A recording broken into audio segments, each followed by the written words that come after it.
Hello friends, வணக்கம். Welcome back to my channel. இன்றைக்கி நம்ம பீட்ரூட் வச்சு ஒரு பிரியாணி எப்படி செய்கிறதுன்னு பார்க்கலாம். இந்த பிரியாணி செய்கிறதுக்கு ஒரு ப்ரெஷர் குக்கரில் 1 டேபிள் ஸ்பூனுக்கு நெய் சேர்த்து ஹீட் பண்ணிக்கலாம். அது கூட 1 டீஸ்பூன் சீரகம், ஒரு பிரியாணியில் ஒரு பட்டை, 3 கிராம்பு, 2 ஏலக்காய் ஆட் பண்ணிவிட்டு லோ ஹீட்டில் வச்சுட்டு ஒரு ஃபியூ செகண்ட்ஸ் ஃப்ரை பண்ணிக்கலாம். அதை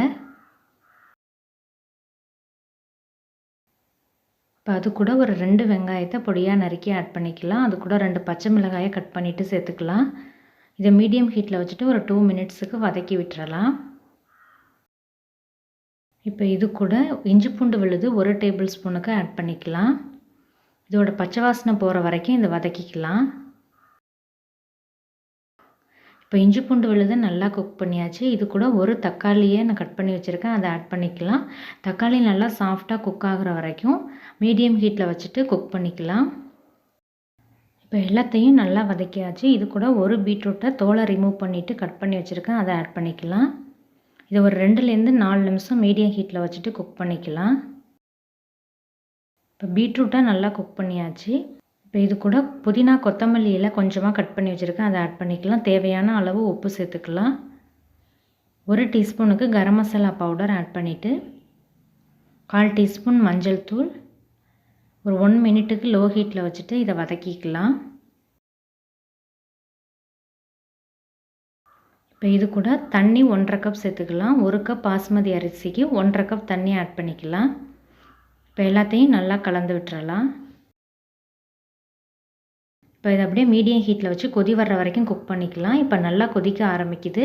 இப்போ ஃப்ளேமை குறைச்சி லோ ஹீட்டில் வச்சுட்டு நான் 1 கப் பாஸ்மதி ரைஸ் எடுத்துகிட்டு 20 நிமிஷம் ஊற வச்சு எடுத்து வச்சுருக்கேன். அந்த ஊற வச்சதை தண்ணியை வடிச்சிட்டு ஆட் பண்ணிக்கலாம்.